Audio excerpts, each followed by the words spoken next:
മലയാളികൾ ഇന്നേറെ ചർച്ച ചെയ്യുന്നൊരു വിഷയമാണ് ആടുജീവിതം. ആടുജീവിതവും കുഴൂർ വിൽസനുമായിട്ടുള്ള ബന്ധം എന്താണെന്ന് നമുക്ക് അദ്ദേഹത്തിനോട് തന്നെ ചോദിച്ചറിയാം.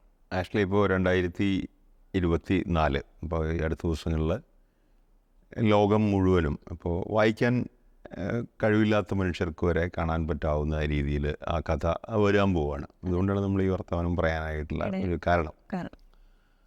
അപ്പോൾ ഇത് ഇറങ്ങിയ വർഷം ആടുജീവിതം പുസ്തക രൂപത്തിൽ പ്രസിദ്ധീകരിച്ച വർഷം തന്നെ അത് കാണാനും വായിക്കാനും ഒരുപക്ഷെ ആദ്യത്തെ ഒരു 10-20 പേര് ആദ്യമായി വായിച്ച 20 പേരിൽ ഒരാളാവാനും സാധിച്ചു. അപ്പോൾ അത് ഒരു സന്തോഷമുള്ളൊരു കാര്യമാണ്. അതിന് കാരണമായത് അന്ന് ഞാൻ UAE അറബ് രാജ്യമായ ഈ പ്രത്യേകിച്ച് ഇനി ആടുജീവിതത്തെക്കുറിച്ച് അധികം പറയേണ്ട കാര്യമില്ല എങ്കിൽ കൂടിയും അറബ് പശ്ചാത്തലമാണ്. അതിലൊരു മലയാളി കേന്ദ്ര കഥാപാത്രമായി വരുന്നു എന്നുള്ളതാണ്, ജീവിതാനുഭവമാണ്. അപ്പോൾ ആ സമയത്ത് അവിടെ സമാനമായ മറ്റൊരു ഗൾഫ് രാജ്യത്ത് ഒരു റേഡിയോയിൽ പ്രക്ഷേപകനായിട്ട് ജോലി ചെയ്തിരുന്ന സമയത്താണ് ഈ കഥയായിട്ട് അടുപ്പം വരണം. അപ്പോൾ ബെന്യാമിൻ എന്ന് പറയുന്ന വലിയ എഴുത്തുകാരൻ അന്ന് ബഹ്റൈനിൽ ഒരു സാധാരണ പ്രവാസിയാണ്. അതോടൊപ്പം തന്നെ തൻ്റെ കഥാജീവിതം ഉണ്ട്, സാഹിത്യ ജീവിതമുണ്ട്. സ്വാഭാവികമായിട്ട് ഒരു എഴുത്തുകാരനും പ്രക്ഷേപകനും തമ്മിലുള്ള ബന്ധമാണ് ആദ്യം. അപ്പോൾ ഞാനും എഴുതുന്ന ഒരാളായതുകൊണ്ട് കൂടുതൽ താല്പര്യത്തോടു കൂടി സാധാരണ ഒരു പ്രക്ഷേപകൻ ഒരു റിപ്പോർട്ടർ എടുക്കുന്ന എഫർട്ടിനേക്കാൾ കൂടുതൽ ആടുജീവിതം വായിച്ചത് മുതൽ ഞാനത് ഉള്ളിലേറ്റെടുത്തു. അതിൻ്റെ ഒരു തുടർച്ചയാണ് ഇപ്പോൾ നമ്മൾ തമ്മിൽ ഇപ്പോൾ ഇരിക്കുന്ന ഈ വർത്തമാനം പറയാനുള്ള കാരണം. ഇപ്പോൾ അന്ന് 2008 ഇത് PDF രൂപത്തിൽ വായിക്കുമ്പോൾ എൻ്റെ ഉറക്കം നഷ്ടപ്പെട്ടിട്ടുണ്ട്. ഇപ്പോൾ ഇവിടത്തേക്കാളൊക്കെ കുറേ കൂടി സ്പീഡുള്ള ഇപ്പോഴും അന്നും ഉള്ള സ്ഥലങ്ങളാണ് ദുബായ് പോലുള്ള സ്ഥലങ്ങൾ. ജീവിതത്തിൽ നല്ല സ്പീഡാണ്. അവിടെ ജോലി ഉദ്ദേശമായിട്ട് പോകുന്ന ആളുകളായതുകൊണ്ട് അപ്പോൾ ആ ഉറക്കം കൂടുതലായിരിക്കും. പൊതുവെ കിട്ടിയ സമയം നന്നായി ഉറങ്ങാനായിട്ടാണ് ആളുകൾ ശ്രമിക്കുക. പക്ഷെ അതിന് സാധിക്കാത്ത രീതിയിൽ ഒരു 3-4 ദിവസമൊക്കെ നമ്മളെ ഉറക്കം കെടുന്ന രീതിയിലുള്ള ഒരു കഥ, അതും യഥാർത്ഥത്തിൽ നടന്നത്. അതിലെ കഥാപാത്രം തന്നെ എഴുത്തുകാരനോട് പറഞ്ഞത് അത് വായിച്ചപ്പോണ്ടായി. അപ്പോൾ അത് വായിക്കുന്നത് അതുപോലത്തെ ഒരു രാജ്യത്തിരുന്നിട്ടാണ്. അത്തരം ഒരുപാട് കഥകൾ നിരന്തരം കേൾക്കുന്ന ഒരു രാജ്യത്തിരുന്നിട്ടാണ് ഈ കഥ വായിക്കുന്നത്. അപ്പോൾ അക്ഷരാർത്ഥത്തിൽ ഉറക്കം നഷ്ടപ്പെട്ട ദിവസങ്ങളാണ്. അപ്പോൾ ഇതെല്ലാം യാദൃച്ഛികതകളാണ്, ആകസ്മികതകൾ ധാരാളം ഉണ്ട് ഈ ആടുജീവിതത്തിൻ്റെ പുറത്തു വരലിൽ. ഒരു സുപ്രഭാതത്തിൽ ഇങ്ങനൊരു അനുഭവം ഉണ്ടായ ഒരാൾ ഒരു എഴുത്തുകാരനെ തേടിപ്പിടിച്ച് എൻ്റെ കഥ നിങ്ങൾ ലോകത്തോട് പറയണം, അങ്ങനെയൊന്നും ഉണ്ടായതല്ല. അല്ലെങ്കിൽ ഇതിൻ്റെ കഥാകാരൻ ബെന്യാമിന് പെട്ടെന്ന് നജീബിൻ്റെ കഥ കിട്ടി, അല്ല. ഇതിൽ രസകരമായ ഉൾപ്പിരിവുകളുണ്ട്. സ്വാഭാവികമായിട്ടും ഈ നമ്മളുടെ കുടിയേറ്റം, പ്രവാസം എന്നൊക്കെ പറയുന്നത് തൊഴിലായിട്ട് ബന്ധപ്പെട്ടാണ്. ഇവിടെ തൊഴിലില്ലാതാവുമ്പോൾ കുറച്ചുകൂടി നല്ല തൊഴിൽ കിട്ടാൻ ഒക്കെയാണ് ആളുകൾ അവരവരുടെ രാജ്യം വിടുക. കൊല്ലത്ത് മണൽ വാരൽ ജോലിയായിട്ട് നടന്നിരുന്ന ആളാണ് നജീബ്. അധികമൊന്നും വിദ്യാഭ്യാസമൊന്നുമില്ല, എന്നാൽ തൻ്റെ ആരോഗ്യം കഷ്ടപ്പെടാനായിട്ടുള്ള മനസ്സൊക്കെ ഉള്ള ഒരാൾ സൗദിയിലേക്ക് പോകുന്നു. ഇപ്പോൾ സൗദി അറേബ്യ പൊതുവെ നമ്മൾ ദുബായ് പോലെയോ മറ്റേത് ഗൾഫ് കൺട്രിയോ പോലെയല്ല, കുറച്ചുകൂടി മതമായാലും രാജഭരണമൊക്കെ ആയാലും കുറേ കൂടി അതിൻ്റെ സൂക്ഷ്മത പുലർത്തുന്ന രാജ്യമാണ്. അപ്പോൾ അതിൻ്റേതായ നിയമ കാര്യങ്ങൾ അത് മറ്റൊന്നായിരിക്കും. നമ്മൾക്കൊരു പക്ഷേ ഇവിടെ നിന്ന് ചിന്തിക്കാൻ പോലും പറ്റാത്ത രീതിയിലുള്ള കാര്യങ്ങളായിരിക്കും. ഇപ്പോൾ നമ്മളുടെ ഭരണാധികാരികളെ വിമർശിക്കാനും ചീത്ത പറയാനും പോലുള്ള അധികാരവും ഉണ്ട്, അവകാശമൊക്കെ ഉണ്ട്. അവിടെ അങ്ങനെയല്ല, രാജഭരണമാണ്, ചോദ്യം ചെയ്യാൻ പാടില്ല. അപ്പോൾ അവിടെ പുറത്തു വരുന്ന വാർത്തകൾക്ക്, കഥകൾക്ക് ഒക്കെ പരിമിതി ഉണ്ടാവും. അപ്പം അങ്ങനെ ഒരു സമയത്ത് നമ്മുടെ കൊല്ലത്ത് മണൽ വാരിക്കൊണ്ടിരുന്ന് ജീവിച്ചിരുന്നൊരു മനുഷ്യൻ കുറേ കൂടി മെച്ചപ്പെട്ട ജീവിതത്തിനായി സൗദിയിലേക്ക് പോവുക.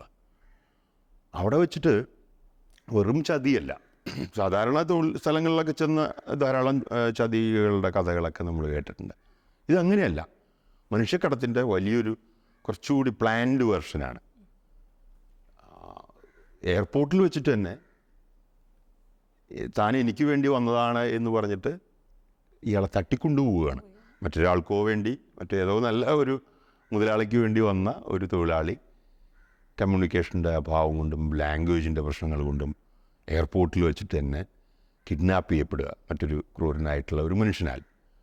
അയാളെ സംബന്ധിച്ച് തട്ടിക്കൊണ്ടുപോയാൽ പിന്നെ അതിൽ കോംപ്രമൈസുകളില്ല. പിന്നെ അയാളെ ഒളിപ്പിക്കുക തന്നെയാണ്, ഒരു അടിമയാക്കി തന്നെ ജീവിപ്പിക്കുകയാണ്. അയാളുടെ മരണം വരെ അത് തുടരാനാണ് സാധ്യത ഉണ്ടായിരുന്നുണ്ടാവുക. പക്ഷേ വിധിയുടെയോ ഇതേപോലത്തെ ചില ഇടപെടലിൻ്റെയൊക്കെ ഒരു ഭാഗമായിട്ട് പുള്ളി രക്ഷപ്പെടുക എന്ന് മാത്രമല്ല, സാധാരണ ചൂടുവെള്ളമൊക്കെ വീണ് കഴിഞ്ഞാൽ പൂച്ചേനെ കുറിച്ച് പറയും, പേടിയുണ്ടാവും പിന്നീട് ചൂടുവെള്ളം കാണുമ്പോൾ. ഇങ്ങനൊരു അനുഭവം മരണം തന്നെ കണ്ട്, അല്ലെങ്കിൽ ഒരു മൃഗരൂപത്തിൽ, അതാണല്ലോ, അതായത് നജീബിനെ പോലെ മനുഷ്യരൂപം ഉണ്ടായിരുന്ന ഒരാൾ ഇതെല്ലാം കഴിഞ്ഞ് അയാളെ കാണാൻ തന്നെ ആടിനെ പോലെ ആവുക, ഒരു മൃഗരൂപമാവുക. അതേ അവസ്ഥയിൽ നിന്ന് തിരിച്ചു വന്ന ആൾ പിന്നീട് വേറൊരു ജോലിക്ക് വേണ്ടിയിട്ട് മറ്റൊരു ഗൾഫ് രാജ്യത്തെക്കുറിച്ച് ആലോചിക്കുമോ? പേടിയുണ്ടാവില്ലേ? സ്വാഭാവികമായിട്ടുണ്ടാവും. പക്ഷേ അതിജീവനമാണ് മനുഷ്യൻ്റെ ഒക്കെ. അപ്പോൾ അയാളുടെ ഉള്ളിലുള്ള ആഗ്രഹം അയാളുടെ ഒരു ഇച്ഛാശക്തിയാണ് ഞാൻ കാണുന്നത് കേട്ടോ. ഇങ്ങനെ ഒരു വലിയൊരു ദുരനുഭവം ഉണ്ടായിട്ടും ലോകത്തിലും മൊത്തം ഇങ്ങനെയൊന്നും ആയിരിക്കില്ല. എല്ലാവരും അയാളെ ഉപദ്രവിച്ച പോലെ അർബാബായിരിക്കില്ല, ക്രൂരന്മാരായിരിക്കില്ല. ലോകം എപ്പോഴും ഓപ്ഷൻസ് ഉണ്ടല്ലോ. അയാൾക്ക് ബഹ്റൈൻ എന്ന് പറഞ്ഞാൽ വേറൊരു ഓപ്ഷൻ വരുമ്പോൾ അയാൾ ബഹ്റൈനിലേക്ക് കയറി വരിക. അതെന്നെ ആകർഷിച്ചു മനുഷ്യൻ്റെ ഈ ഒരു. അപ്പോൾ അങ്ങനെ ഈ വലിയൊരു ദുരനുഭവം ഉണ്ടായ ആടിനെ പോലെ കഴിയേണ്ടി വന്ന, മരണം വിധിക്കപ്പെട്ട് കാത്തിരുന്ന, അതിൽ നിന്ന് കഷ്ടിച്ച് രക്ഷപ്പെട്ട ഒരാൾ പിന്നീട് അത് റിക്കവറായതിന് ശേഷം മറ്റൊരു അറബ് രാജ്യത്ത് ജോലിക്ക് വരിക. ജോലിക്ക് വരുമ്പോൾ ഇത്തരം കടുത്ത അനുഭവങ്ങൾ നമുക്കായാലും ആരോടെങ്കിലുമൊക്കെ ഒന്ന് തുറന്നു പറയുമ്പോൾ ഉണ്ടാവുന്നൊരു റിലീഫ് ഉണ്ടാവും.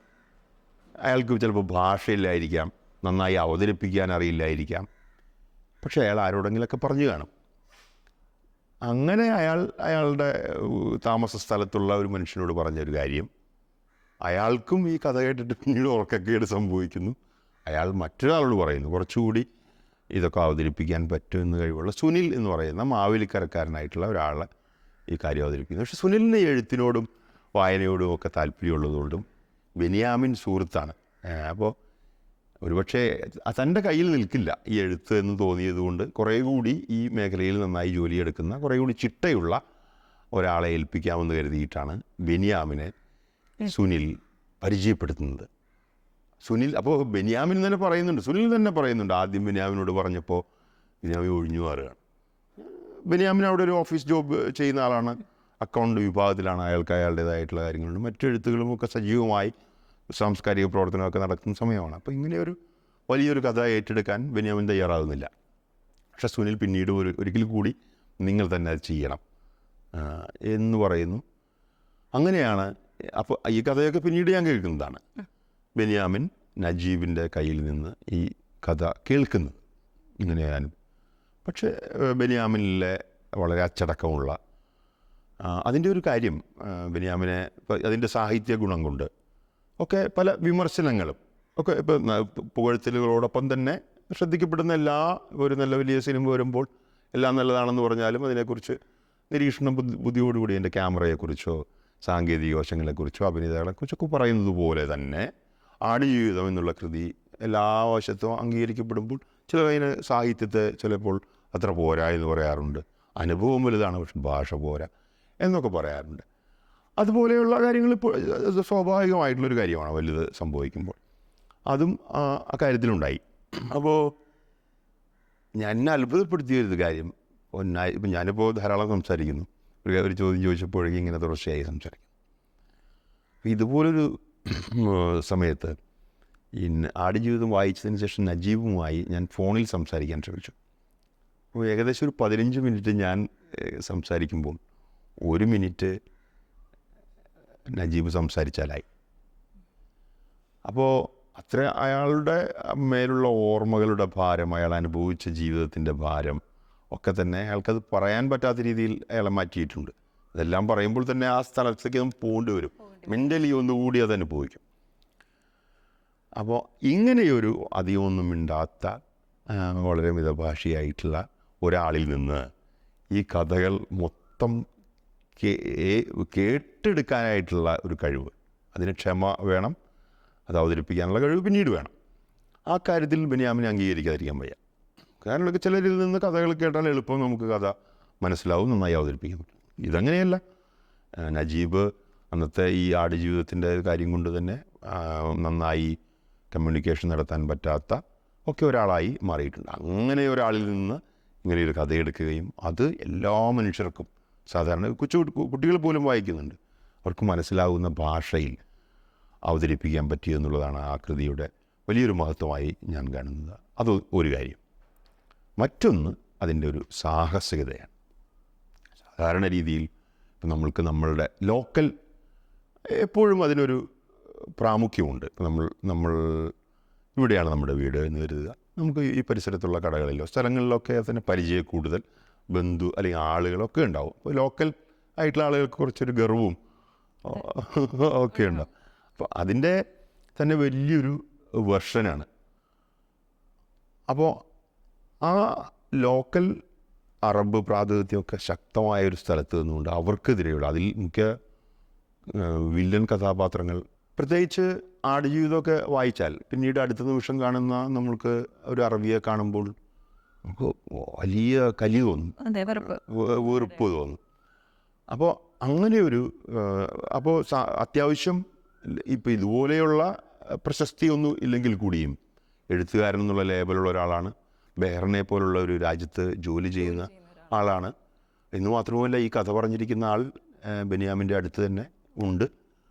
അങ്ങനെ ഒരു നോവൽ പുറത്തു വരുമ്പോൾ സ്വാഭാവികമായും ആരെങ്കിലും ശ്രദ്ധയിൽപ്പെടുത്തിയാൽ ഇതിൻ്റെ ഒരു അറബിക് പരിഭാഷ ബഹ്റൈനിലെ ഭരണാധികാരികൾക്കോ പോലീസിനോ അല്ലെങ്കിൽ അറബ് വംശത്തിന് പ്രാധാന്യമുള്ള ആളുകളെ ഏൽപ്പിച്ചാൽ അവിടെ അപകടത്തിനാവാനുള്ള സാധ്യത കൂടുതലാണ്. അറസ്റ്റിലാവാം, ഒരു രാജ്യത്തെ അപകീർത്തിപ്പെടുത്തി അല്ലെങ്കിൽ അറബ് വംശജരെ അപകീർത്തിപ്പെടുത്തി എന്നുള്ള നിലയിൽ കേസുകൾ വരാം. ഈ ഒരു ധൈര്യം ആൾ കാണിച്ചു. അത് ഒരുപക്ഷെ മലയാളത്തിലാണല്ലോ വരുന്നത്, ചെറിയ ഭാഷയാണ്, കുറേ കഴിഞ്ഞിട്ട് ആളുകൾ അപ്പോഴേക്കും ബഹ്റൈനിൽ നിന്നൊക്കെ പോരാം എന്ന് ബെന്യാമിൻ കരുതിയിട്ടുണ്ടാകണം. നജീബിൻ്റെയും കാര്യം അങ്ങനെ തന്നെ. പക്ഷേ പിന്നീട് കുറച്ചു കാലം അത് പ്രശസ്തിയാവുന്നതുവരെ, വലിയ പ്രശസ്തിയിലേക്ക് എത്തുന്നവരെ അവർ രണ്ടുപേരും അവിടെ തുടർന്നു. പിന്നീട് ഈ പുസ്തകം അറബിക്കിലേക്ക് പരിഭാഷപ്പെടുത്തി. UAE അത് നിരോധിച്ചു. സൗദി അറേബ്യ ആദ്യം നിരോധിച്ചു, UAE ഉൾപ്പെടെ നിരോധിച്ചു.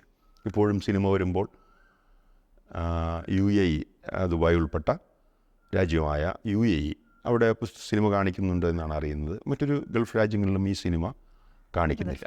അപ്പോൾ ആ ഒരു വെല്ലുവിളി ഏറ്റെടുത്തുകൊണ്ട് അത് എഴുതാനും അതിൻ്റെ തുടർച്ചയുണ്ടാകാനും കാണിച്ച ഒരു ധൈര്യവും സാഹസികതയും വലിയ രീതിയിൽ അംഗീകരിക്കപ്പെടണം. ഒരു പക്ഷേ പ്രവാസികൾ അനുഭവിച്ച ഇതൊക്കെ ഒരു 1000-ൽ 1 മാത്രമായിരിക്കും രേഖപ്പെടുത്തിയിട്ടുണ്ടാവുക. ഇതിനേക്കാൾ തീവ്രതയുള്ള അനുഭവങ്ങൾ, നരക യാതന അനുഭവിച്ച മനുഷ്യരുടെയൊക്കെ കഥകൾ പുറത്തു വരാതെ പോയിട്ടുണ്ട്. അതിനൊരു മാറ്റം ഉണ്ടായിട്ടുണ്ട്. അത് ഒരു കാര്യം. കുറച്ചുകൂടി ഇത്തരം കാര്യങ്ങൾ പുറത്തു പറയാം. 2008 എന്ന് ഓർക്കണം. ഇപ്പോൾ കാലം മാറി. ഇപ്പോൾ 2024 നമ്മൾ 16 വർഷങ്ങൾക്ക് ശേഷം കമ്മ്യൂണിക്കേഷനിൽ, പ്രത്യേകിച്ച് സോഷ്യൽ മീഡിയ വന്നതിന് ശേഷം, ഇപ്പോൾ മൊബൈലൊക്കെ കേട്ടുകേൾവിയുള്ള ഒരു സമയമാണ്. പേജറൊക്കെ മാക്സിമം മൊബൈലും ഉപയോഗിച്ച് തുടങ്ങിയിട്ടേ ഉള്ളൂ. ഒരു കാര്യം ഫോട്ടോ എടുക്കാനോ ഒന്നിനും സൗകര്യമില്ല, തെളിവില്ല. എല്ലാം അനുഭവിച്ച കഥകൾ ഒരാളോട് പറയുക മാത്രമാണ് നിവൃത്തി. അപ്പോൾ അതൊരു എഴുത്തിൻ്റെ ശക്തിയായി തന്നെ തിരിച്ചറിഞ്ഞു എന്നാണ്. പക്ഷേ അതിനുശേഷം ഗൾഫിലേക്ക് പോയ മനുഷ്യരുടെ ഇടപെടലുകളിലൊക്കെ വലിയ വ്യത്യാസം ഉണ്ടായിട്ടുണ്ട്. ഇപ്പോൾ ആടുജീവിതം വായിച്ച ഒരാൾ ഗൾഫിലേക്ക് പോവുകയാണെങ്കിൽ അയാൾ കുറേ കൂടി അതേക്കുറിച്ച് ബോധവാനായിരിക്കും. ഇപ്പോൾ സർക്കാർ തലത്തിലുള്ള അന്വേഷണങ്ങളോ തന്നെ ഏജൻസി വഴിയാണോ പോകുന്നത്, കബളിപ്പിക്കപ്പെടുമോ, അവിടെ ചെന്നാൽ ഇവിടത്തേക്കാൾ നല്ല ജീവിതം കിട്ടുമോ, ശമ്പളം കിട്ടുമോ, അല്ലെങ്കിൽ അടി കിട്ടുമോ തുടങ്ങിയ കാര്യങ്ങൾ ഒരു ഉറപ്പ് വരുത്തിയിട്ടെങ്കിലും ആയിരിക്കും ആളുകൾ പോവുക. സ്ത്രീകളെ സംബന്ധിച്ചൊക്കെ വലിയ ഗുണം ചെയ്തിട്ടുണ്ടെന്നാണ് ഞാൻ കരുതുന്നത്. അപ്പോൾ ഒരു സാഹിത്യ സൃഷ്ടി, ഒരു നോവൽ, അതൊരു ജനവിഭാഗത്തെ, പ്രത്യേകിച്ച് തൊഴിൽ നേടിയൊക്കെ അന്യദേശങ്ങളിലേക്ക് പോകുന്ന മനുഷ്യരെ ഒരു പാഠപുസ്തകം പോലെ ആയി മാറിയിട്ടുണ്ട്. അതിൻ്റെ ഏറ്റവും പോസിറ്റീവായിട്ടാണ് ഞാൻ കാണുന്നത്. അങ്ങനെ വല്ലപ്പോഴുമൊക്കെ ആ ധൈര്യം കാണിച്ച ബെന്യാമിനോട്. പിന്നെ മറ്റൊരു കാര്യവും നജീബിനെ പോലെ എത്രയോ മനുഷ്യർ നരകയാത്ര അനുഭവിച്ചിട്ടുണ്ടാവും. സാർ ഈ പറഞ്ഞതുപോലെ ഏറെ നാൾ പ്രവാസ ജീവിതത്തിൽ ഏർപ്പെട്ടിരുന്ന വ്യക്തിയാണ് സാറും, അതും മാധ്യമ പ്രവർത്തനത്തിലാണ്. അപ്പോൾ ഇത്തരത്തിലുള്ള സമാനമായ സംഭവങ്ങൾ സാറ് ഒരുപാട് കേട്ടിട്ടുണ്ടാകണം. അത്തരത്തിലേതെങ്കിലും ഒരു അനുഭവം ഒന്ന്? ഉറപ്പായിട്ടും ഞാൻ ആടുജീവിതത്തെക്കുറിച്ചും കുറച്ച് കാര്യങ്ങൾ കൂടി നമുക്ക് പറയാനുണ്ടെങ്കിൽ കൂടിയും ഞാൻ റേഡിയോയിലാണ് ഇപ്പോൾ 2003 ദുബായിൽ നിന്ന് പ്രക്ഷേപണം ചെയ്തിരുന്ന ഏഷ്യാനെറ്റ് റേഡിയോ 657 AM ഞാൻ വാർത്ത വായിച്ചിരുന്നത്. പൊതുവെ റിപ്പോർട്ടിങ്ങിലൊന്നും അധികം പോകേണ്ടി വരില്ല. പക്ഷേ ഏഷ്യാനെറ്റ് എന്നുള്ള പ്രസ്ഥാനത്തിൻ്റെ ഭാഗമായതുകൊണ്ട് അവർക്ക് ടെലിവിഷൻ ഉള്ളതുകൊണ്ട് ടെലിവിഷൻ്റെ സ്റ്റോറിയും വല്ലപ്പോഴൊക്കെ നമ്മൾ ചെയ്യും, അതിൻ്റെ വോയിസൊക്കെ കൊടുക്കുക. റൗണ്ടപ്പ്, ഗൾഫ് റൗണ്ടപ്പ് എന്നുള്ള പരിപാടി ഞാൻ പ്രത്യേകമായി ഓർക്കുന്നു. കാരണം അത് കുറച്ചുകൂടി ധൈര്യം കാണിച്ച ഒരു പരിപാടിയായിരുന്നു. അപ്പോൾ അവിടെയൊക്കെ പെൺവാണിഭ സംഘങ്ങൾ സജീവമാണ്, മദ്യക്കടത്തുകാർ സജീവമാണ്. അതിലൊക്കെ മലയാളികൾ ഉണ്ട്, അറിഞ്ഞോ അറിയാതെയോ പങ്ക് ചെയ്ത് അതിൽ പെട്ടുപോകുന്ന ആളുകളുണ്ട്. ഇപ്പോൾ നമ്മൾ പലപ്പോഴായി ആളുകളെ കാണാനില്ല, എവിടെയാണെന്നറിയില്ല തുടങ്ങിയ കഥകൾ വരാറുണ്ട്. അതിലൊക്കെ പലപ്പോഴും ഇത്തരം ചില സംഘങ്ങളിലേക്ക് നല്ല ജോലി എന്ന് പറഞ്ഞു കൊണ്ടുപോവുകയും പക്ഷേ നമുക്കൊരിക്കലും ചിന്തിക്കാൻ പോലും പറ്റാത്ത ജോലികളിലൊക്കെ അകപ്പെട്ടു പോകുന്ന, ജയിലിന് തുല്യമാകുന്ന ആളുകളുണ്ട്.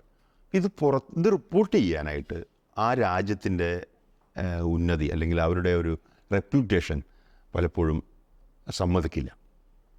അപ്പോൾ അവരുടെ ക്രൈം റേറ്റ് ഒക്കെ ഇപ്പോൾ ദുബായ് പോലുള്ളൊരു സ്ഥലമൊക്കെ ആകുമ്പോൾ ലോകത്തിൻ്റെ എല്ലാ ഭാഗങ്ങളിൽ നിന്നും സ്റ്റാർസ്, എല്ലാ തരത്തിലുള്ള ആളുകൾ വന്ന് ഒരുപക്ഷെ ടൂറിസം, പല വ്യവസായമൊക്കെ, അപ്പോൾ ഇതൊരു ഹബ്ബാണ്. അപ്പോൾ ഒരിക്കലും അവിടെ തൊഴിലാളികൾ കഷ്ടപ്പെട്ടാണ് ജീവിക്കുന്നത് അല്ലെങ്കിൽ ഒരു വിഭാഗം അവിടെ ക്രൈം റേറ്റ് ഉണ്ട് എന്നൊന്നും ആളുകൾക്ക് അറിയാൻ താല്പര്യം ഉണ്ടാവില്ല. അപ്പോൾ പ്രത്യേകിച്ച് രാജഭരണമായതുകൊണ്ട് അവർക്ക് ആ മാധ്യമങ്ങളെ സ്വാധീനിക്കാനുള്ള കഴിവുള്ളതുകൊണ്ട് ഇത്തരം കഥകൾ ഒരിക്കലും പുറത്ത് ഒരു മീഡിയ എന്നുള്ള നിലയിൽ അപ്പോൾ നമ്മളതിൻ്റെ ബുദ്ധിമുട്ട് അനുഭവിക്കുമോ? സ്വാഭാവികമായും മറ്റ് തൊഴിലുകൾ ചെയ്യുമ്പോൾ ഉണ്ടാകുന്ന സംതൃപ്തി, ഒരാൾ പാചകക്കാരൻ ചെയ്യുന്നത് പോലെ മുഴുവൻ അയാളുടെ കഴിവുകളെടുത്ത് ചെയ്യുന്നത് പോലെ നമ്മളിലെ പ്രക്ഷേപകന് ഇത്തരം കഥകൾ കേട്ടിട്ട് നമുക്കൊന്നും ചെയ്യാൻ കഴിയുന്നില്ലല്ലോ എന്നുള്ള സങ്കടം അനുഭവിച്ചുകൊണ്ട് തന്നെയാണ് നമ്മൾ ഈ പണി ചെയ്യുന്നത്.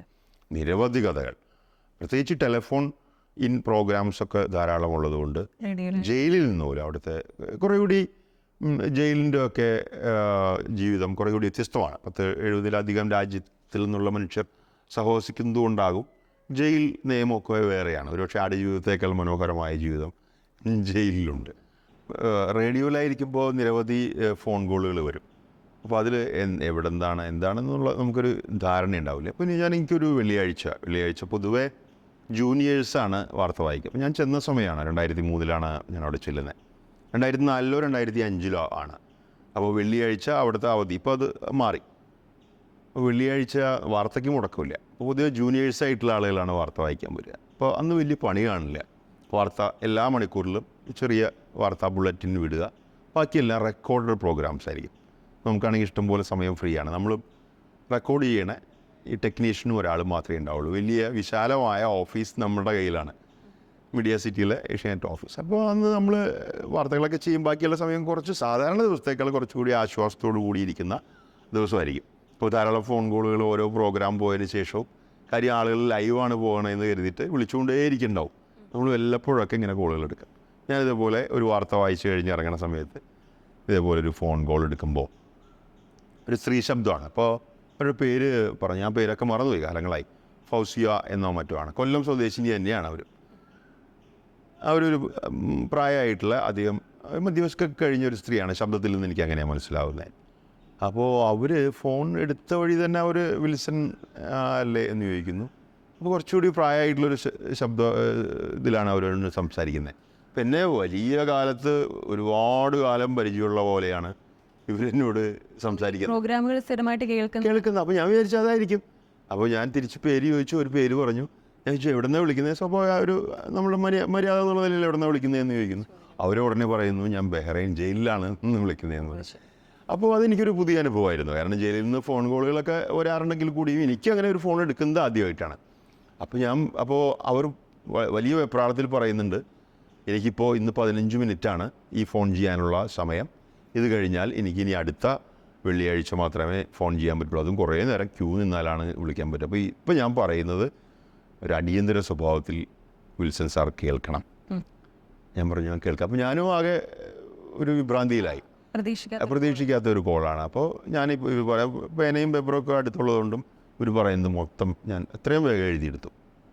അപ്പോൾ ഇവർ പറയുന്ന ഒരു കഥ, ഇവർ ബഹ്റൈനിൽ വീട്ടു ജോലിക്ക് എത്തുകയും പക്ഷേ ഇവർ ചെന്ന അറബി കുടുംബത്തിൽ നമ്മൾ ഒരുപാട് കേട്ടിട്ടുള്ള കഥകൾ പോലെ തന്നെ അംഗസംഖ്യ കൂടുതൽ 10-15 പേർ വൃദ്ധരും കുട്ടികളൊക്കെ അടങ്ങുന്ന ഇവരുടെ മൊത്തം ചുമതല ഒരാൾക്ക് വരിക എന്ന കാര്യം ആലോചിച്ചാൽ മതി. കാര്യം ഒരാളെയൊക്കെ നോക്കാനായിട്ടുള്ള അല്ലെങ്കിൽ പാചകം എന്നൊക്കെ പറഞ്ഞിട്ടാണ് കൊണ്ടുപോവുക. അറിയുന്ന മരുഭൂമിക്കകത്ത് ആരും അധികമൊന്നും ചെല്ലാത്തൊരു സ്ഥലത്ത് 15-20 പേരൊക്കെയുള്ള ഒരു കുടുംബത്തിൽ ഒറ്റയ്ക്ക് ഒരാൾ. അപ്പോൾ അവരുടെ ജീവിതം പിന്നെ പറഞ്ഞറിയിക്കുക വയ്യാത്ത അവസ്ഥയാവും. അപ്പോൾ അവർ ആ പരാതി ഈ മുതലാളിക്കെതിരെ പരാതി ഉന്നയിക്കുകയും അതിൻ്റെ പുറത്ത് അവർ ജയിലിലാകുമെന്നാണ് അവരെന്നോട് പറഞ്ഞത്. എൻ്റെ സത്യാവസ്ഥ നമുക്കറിയില്ല. ഇവർ 15 മിനിറ്റ് കൊണ്ട് എന്നോട് പറയുന്ന കാര്യമേ നമുക്ക്. പക്ഷേ ഞാൻ ചെയ്തൊരു കാര്യം, ഞാൻ പറഞ്ഞു ഇനി നിങ്ങൾ ഈ നമ്പറിൽ എന്നെ വിളിച്ചാൽ കിട്ടണമെന്നില്ല. ഒരു ലാൻഡ് ഫോണിലാണ് വിളിക്കുന്നത്. ഏഷ്യാനെറ്റിൻ്റെ നമ്മൾ പറയുന്ന റേഡിയോയിൽ അനൗൺസ് ചെയ്യുന്ന നമ്പറിലാണ് വിളിക്കുന്നത്. ഞാൻ എൻ്റെ മൊബൈൽ നമ്പർ കൊടുക്കുകയും അന്ന് മൊബൈലൊക്കെ വർക്ക് ചെയ്ത് തുടങ്ങുന്ന സമയമാണ് 2008. മൊബൈൽ നമ്പർ കൊടുക്കുക. ഇനി അടുത്ത വെള്ളിയാഴ്ച എനിക്ക് ഡ്യൂട്ടി ഉണ്ടാവണമെന്ന് ഉറപ്പില്ല. അവർ ഈ ലാൻഡ് ഫോണിൽ വിളിച്ചാൽ എന്നെ കിട്ടണമെന്നില്ല. ഒരു നൂലുമ കളിയാണ്. ഞാൻ ഒരു ധൈര്യത്തിന് ഇനി നിങ്ങൾ അന്ന് ഈ നമ്പറിൽ വിളിച്ചാൽ മതി. അപ്പോൾ അത് ഞാൻ റെക്കോർഡ് ചെയ്യാനോ എന്തെങ്കിലും ഒരു സംവിധാനം ആലോചിച്ച് വയ്ക്കാം. മറ്റ് ഡീറ്റെയിൽസൊക്കെ ഞാൻ എടുത്തു കഴിഞ്ഞു. അവരുടെ സ്ഥലം, നാട്ടിലുള്ള ഒക്കെ അവസ്ഥ. അപ്പോൾ നാട്ടിൽ നിന്ന് ആരും അവർക്ക് അതിനുള്ള പ്രാപ്തിയൊന്നുമില്ല ഇങ്ങനെ ബന്ധപ്പെടാനോ ഇവരെക്കുറിച്ച് അന്വേഷിക്കാനോ ഒന്നോ. മറ്റൊരു തരത്തിലുള്ള ആടുജീവിതമാണ് ഇവർ നയിക്കുന്നത്. ഇവരെ പറ്റി അന്വേഷിക്കാനൊന്നും ആളുകൾ അന്വേഷിച്ച് കാണും. മിസ്സിങ് കേസുകൾ ധാരാളം ഉണ്ടാകും. കാണാതാകുന്നവർ, ഇതുപോലെ കേസുകളിൽ പെട്ട് ജയിലിലാകുന്നവർ ഒക്കെ അതിലൊരാളാണ് ഇവർ.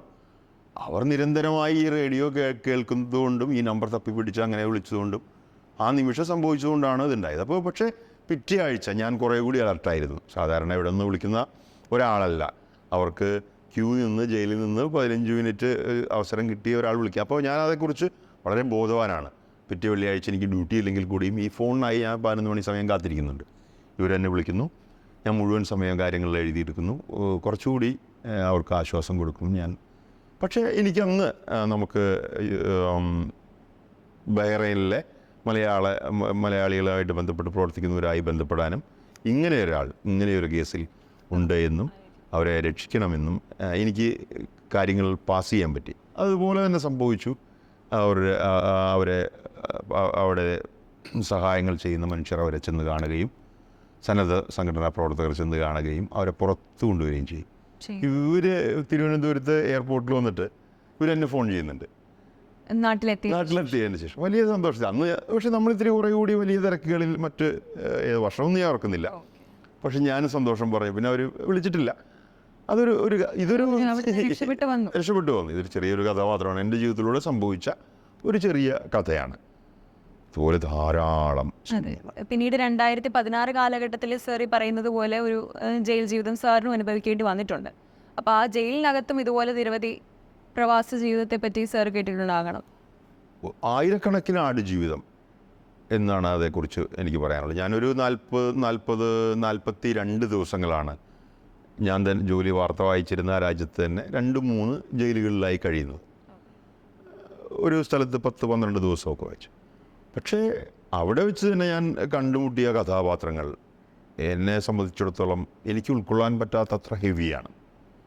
എങ്കിലും ഞാൻ ആദ്യത്തെ ആ ഒരു അങ്കലാപ്പും പരിഭ്രമവും ഒക്കെ കഴിഞ്ഞ ദിവസങ്ങളിൽ ഓരോരുത്തരെ ഓരോ ദിവസമായി പരിചയപ്പെടാനും അവരുടെ അനുഭവങ്ങളൊക്കെ മനസ്സിലാക്കാനും ഞാൻ ശ്രമിച്ചിട്ടുണ്ട്. അത് ഞാൻ എഴുതിക്കൊണ്ടിരിക്കുകയും ചെയ്യുന്നുണ്ട്. അതിലെ കുറച്ച് കഥാപാത്രങ്ങളുണ്ട്. ഓരോന്നും എനിക്ക് തോന്നിയിട്ടുള്ളത് മറ്റൊരു ആടുജീവിതങ്ങൾ ആണ്. നിരവധി കഥകളുണ്ട്. അത് ഒരുപക്ഷെ ഇപ്പോഴും ധാരാളം ആളുകൾ അങ്ങനെ ജയിലുകളിൽ കഴിയുന്നുണ്ട്. ജയിലുകളിലല്ലാതെ തന്നെ ഈ മനുഷ്യ ജയിലുകളിൽ മനുഷ്യർ ഉണ്ടാക്കിയ ജയിലുകളിലും കഴിയുന്നു. ഇപ്പോഴും സമാനമായ ഫോൺ കോളുകൾ എനിക്ക് വരാറുണ്ട്. അപ്പോൾ അവിടെ അകപ്പെട്ടു പോയ മനുഷ്യർ, നമ്മൾ ഗൾഫിലുണ്ടായിരുന്ന ആളുകളാണല്ലോ എന്ന് കരുതി അവർക്ക്. അപ്പോൾ ഈ അടുത്ത് വർക്കലയിൽ എൻ്റെ കൂടെ ജോലി ചെയ്തിരുന്ന റിസോർട്ടിൽ ജോലി ചെയ്തിരുന്ന ഒരു സ്ത്രീ തന്നെ അവിടെ പോയിട്ട് പെട്ടുപോയി. ഈ അടുത്താണ് ഉണ്ടായത്. പക്ഷെ അന്ന് 2008 കാലഘട്ടത്തിലാണ് നജീബിൻ്റെ സംഭവം നടക്കുന്നത്. പക്ഷേ ഇപ്പം 2024 ഇപ്പോഴും മലയാളി അസോസിയേഷനും കാര്യങ്ങളും ഒക്കെ ഇത്രയും സജീവമായിട്ട് നിൽക്കുന്ന സമയത്തും ഇത്തരത്തിലുള്ള അനുഭവങ്ങൾ ഉണ്ടാവാറുണ്ടല്ലോ. അതിന് ഒരു രാജ്യത്തെയോ ഒന്നും പ്രത്യേകിച്ച് പറഞ്ഞിട്ട് കാര്യമില്ല. ലോകത്തിലുള്ള എല്ലാ മനുഷ്യരുടെ ഒരു ക്രൂര സ്വഭാവം എല്ലായിടത്തും അരങ്ങേറുന്നു. സമാനമായ സംഭവങ്ങൾ ലോകത്തിൻ്റെ മറ്റ് രാജ്യങ്ങളിലും ഉണ്ടാകും. പക്ഷേ ഈ പറഞ്ഞ പോലെ വാർത്ത ഒരു വാർത്ത എന്തൊക്കെ അവതരിപ്പിക്കണം, ഏതൊക്കെ അവതരിപ്പിക്കാം എന്നുള്ള റെസ്ട്രിക്ഷനുള്ള സ്ഥലത്തും അല്ലാത്ത സ്ഥലത്തും ഇത് വ്യത്യാസമുണ്ട്.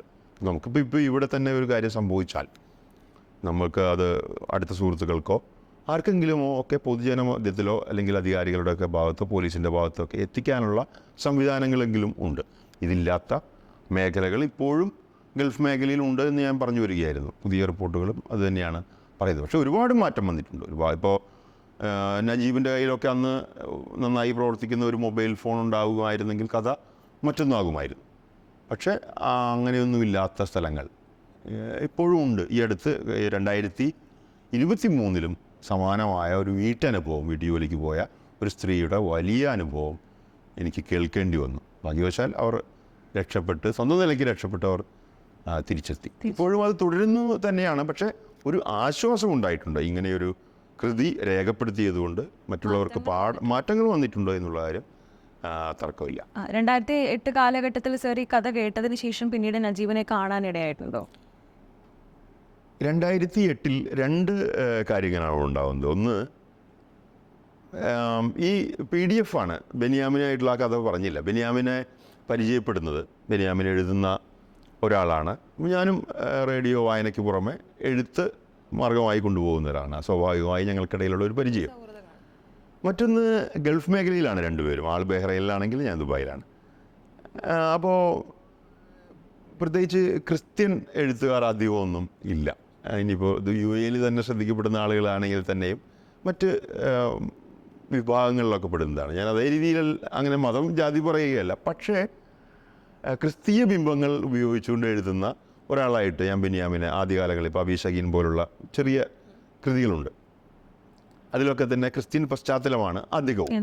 അപ്പോൾ എൻ്റെ എഴുത്തുകളിലും അത്തരം, അപ്പോൾ നമ്മൾ ബൈബിളിൽ ശീലിച്ചതുകൊണ്ടൊക്കെ അത്തരം ധാരാളം കാര്യങ്ങൾ വന്നിട്ടുണ്ട്. അങ്ങനെ ഒരു അടുപ്പം ബെന്യാമിനോട് പ്രത്യേകിച്ച് കൂടുതലുണ്ടായി ആ സമയത്ത്.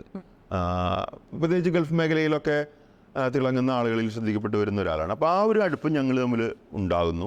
ഫോൺ വിളികളുണ്ടാകുന്നു. മറ്റൊന്ന്, മലയാളിയുടെ ഇൻ്റർനെറ്റ് ജീവിതം സജീവമാകുന്ന സമയമാണ് 2008.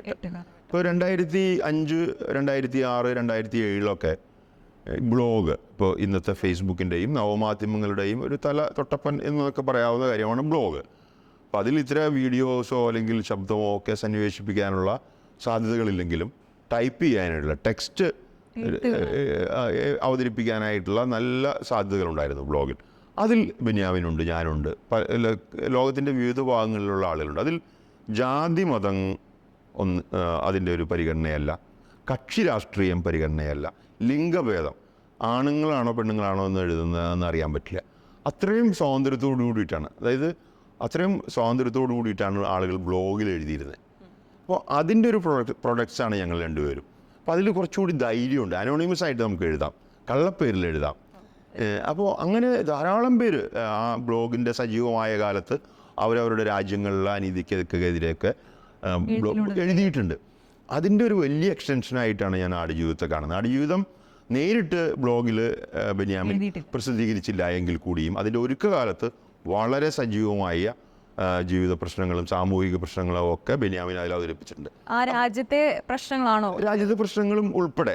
ഒരു നേരിട്ട് രാജാക്കന്മാരെ വിമർശിക്കുന്ന ചെയ്തിട്ടില്ല എന്ന് മാത്രം. എന്നാൽ സമാനമായ അനീതിയും ഒക്കെ റിപ്പോർട്ട് ചെയ്യപ്പെട്ടിട്ടുണ്ട് ബ്ലോഗിലൂടെ. ചെറിയ ചെറിയ സംഭവങ്ങൾ, ഇത്രയും വലിയ ആഴത്തിലുള്ള സംഭവം റിപ്പോർട്ട് ചെയ്തില്ല, പക്ഷേ ബ്ലോഗ് കാലത്ത് അങ്ങനെയൊന്ന് സജീവമായിരുന്നു. അപ്പോൾ ആ ഒരു പരിചയമാണ് ഞങ്ങൾ തമ്മിൽ ആത്യന്തികമായുള്ളത്. പിന്നീട് ഈ നോവൽ വരുമ്പോൾ ആദ്യം അയച്ച PDF കിട്ടിയ കൂട്ടത്തിലൊരാളാണ് ഞാൻ. അപ്പോൾ ഇത് ഞാൻ വായിച്ച്, ഇപ്പോൾ നേരത്തെ പറഞ്ഞ സുനിൽ മാവേലിക്കര എന്നൊരാളാണ് ഈ നജീബിനെ ബെന്യാമിന് പരിചയപ്പെടുത്തുന്നത്. അപ്പോൾ ആൾ ഉറങ്ങിയിട്ടില്ല എന്ന് പറഞ്ഞ പോലെ എനിക്കും ഇത് ഉറങ്ങാൻ പറ്റിയില്ല 2 ദിവസം. ബെന്യാമിൻ 2-3 ദിവസം കഴിഞ്ഞിട്ട് എന്നെ ഫോൺ ചെയ്യുന്നുണ്ട് PDF അയച്ചതിന് ശേഷം. ഞാൻ ഈ തിരക്കിനിടയിൽ ഞാൻ പറഞ്ഞു, ബെന്യാമിൻ ഞാൻ വായിച്ചിട്ടില്ല. അപ്പോൾ എനിക്ക് പിന്നെ വിഷമം തോന്നി. ഞാൻ കവിത എഴുതുന്ന ആളാണെങ്കിൽ കൂടിയും ഇത്രയും വലിയൊരു നോവൽ അദ്ദേഹം ഗൾഫ് ജീവിതത്തിനിടയിൽ പണിപ്പെട്ട് പൂർത്തിയാക്കിയിട്ട് എനിക്ക് അയച്ചിട്ട് ഞാൻ വായിച്ചിട്ടില്ല. അപ്പോൾ ഞാൻ ഇത് പ്രിൻ്റ് എടുത്തു, PDF പ്രിൻ്റ് എടുത്ത് ആദ്യത്തെ കുറച്ച് ഭാഗങ്ങൾ വായിച്ചു. ആ സുനിൽ അനുഭവിച്ച സമാനമായ പ്രശ്നം ഞാനും അനുഭവിക്കണം. എനിക്ക് ഉറക്കം വരുന്നില്ല, അപ്പം ജോലിക്ക് പോകാൻ പറ്റണില്ല, അല്ലെങ്കിൽ ഇത് ആരോടെങ്കിലും പറഞ്ഞേ തീരൂ.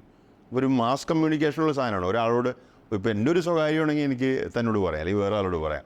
ഇതങ്ങനെയല്ലല്ലോ, ഇതൊരു വലിയ സൊസൈറ്റിയുടെയും ഒക്കെ ഇൻവോൾവ് ആവണ ഒരു മാസ് കമ്മ്യൂണിക്കേഷനുള്ള സംഭവമാണ്. എൻ്റെ കയ്യിൽ ഞാൻ ജോലി ചെയ്യണതുമാണ്, എനിക്കത് ചെയ്യാൻ പറ്റിയില്ലെങ്കിൽ അത് മോശമല്ലേ എന്നുള്ളൊരു ചിന്തയൊക്കെ എന്നെ അലട്ടുണ്ട്. ഇതെങ്ങനെ അവതരിപ്പിക്കും, വലിയ പ്രശ്നമല്ലേ. മറ്റൊരു ഗൾഫ് രാജ്യത്ത് നിൽക്കുന്നു, അറബ് വംശജർ വില്ലന്മാരായിട്ടുള്ള ഒരു കഥ നമ്മൾ എയർ ചെയ്യണം. അപ്പോൾ അതത്ര എളുപ്പമല്ല. അപ്പോൾ സാധാരണ രീതിയിൽ രാവിലത്തെ വളരെ സോഫ്റ്റായിട്ടുള്ള ന്യൂസ് വായിക്കുന്ന ഒരു പങ്ക്തിയാണ് ഞാൻ കൈകാര്യം ചെയ്തുകൊണ്ടിരുന്നത്.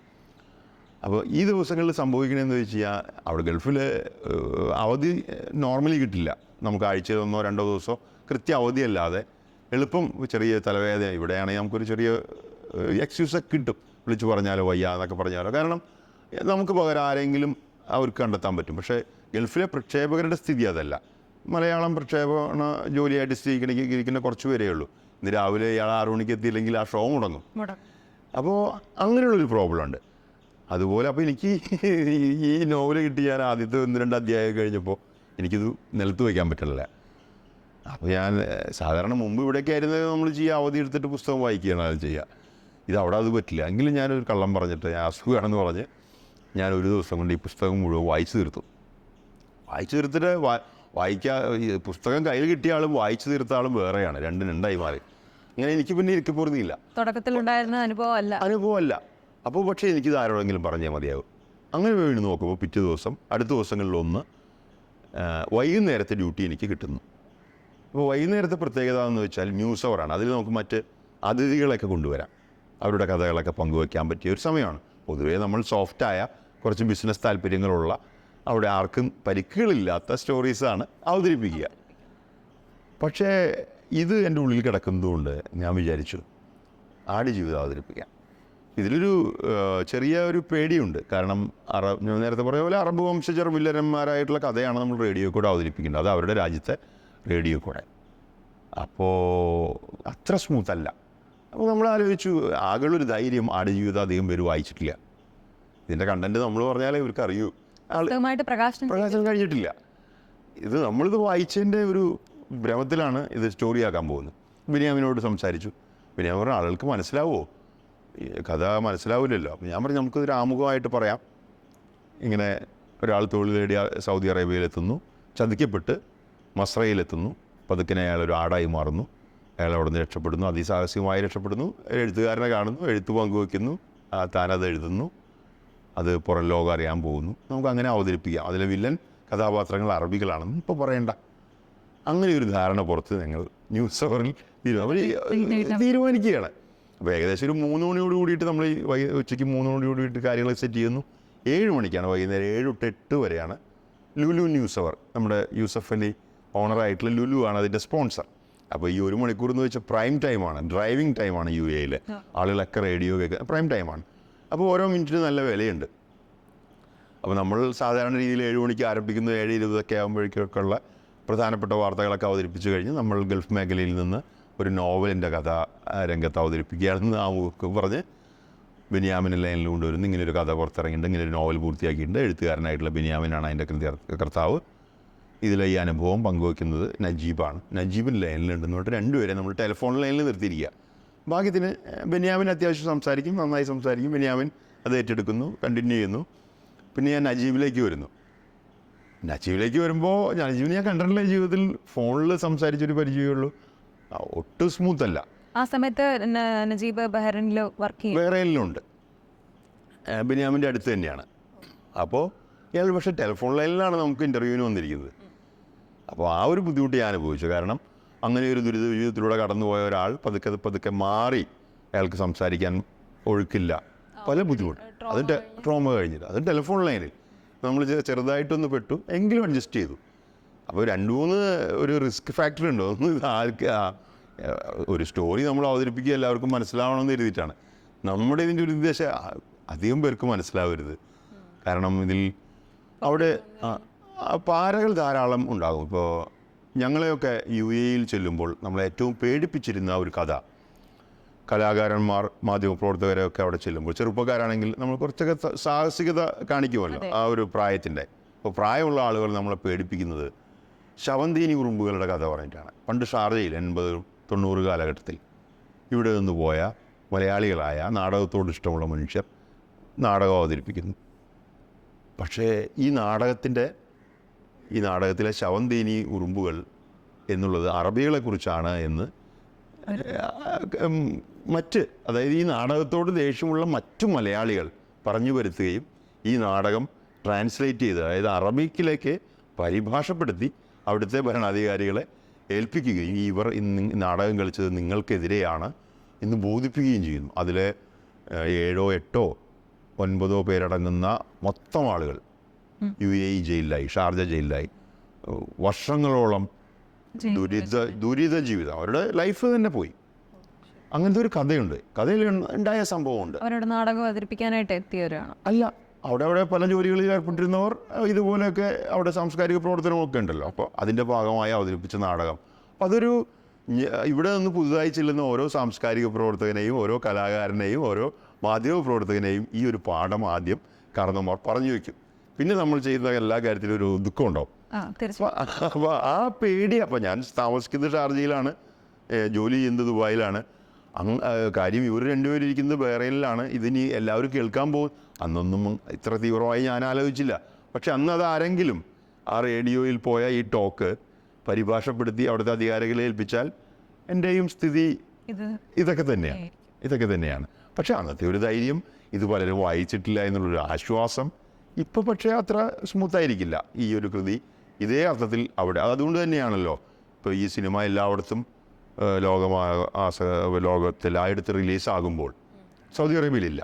സൗദി അറേബ്യയിൽ പുസ്തകം നിരോധിച്ചിട്ടുണ്ട്, അറബിക്കും വെർഷൻ ഉൾപ്പെടെ നിരോധിച്ചിട്ടുണ്ട്, UAE നിരോധിച്ചിട്ടുണ്ട്. ഈ സിനിമ UAE മാത്രമാണ് ചിലയിടത്ത് കാണിക്കുന്നത്, മറ്റു പലയിടത്തുമില്ല. അപ്പോൾ അതൊരു ഇപ്പോഴും വളരെ പ്രശ്നമുള്ള അല്ലെങ്കിൽ അഡ്രസ്സ് ചെയ്യപ്പെടേണ്ട, അഭിസംബോധന ചെയ്യപ്പെടേണ്ട ഒരു കാര്യമായതുകൊണ്ട് തന്നെയായിരിക്കണം ഈ നിരോധനം ഉണ്ടാകുന്നത് തന്നെയാണെന്ന് എനിക്ക് തോന്നുന്നത്. ഈ നോവൽ പുറത്തിറങ്ങിയതുപോലെ പല പ്രതിസന്ധികളും തരണം ചെയ്താണ് ആടുജീവിതം എന്ന സിനിമയും ചിത്രീകരണം പൂർത്തീകരിച്ചിരിക്കുന്നത്. സിനിമയ്ക്ക് എല്ലാവിധ ആശംസകളും നേരുന്നതിനോടൊപ്പം ഇനിയും ഇത്തരം ജീവിതങ്ങൾ ആവർത്തിക്കാതിരിക്കട്ടെ എന്നും ആശംസിക്കുന്നു.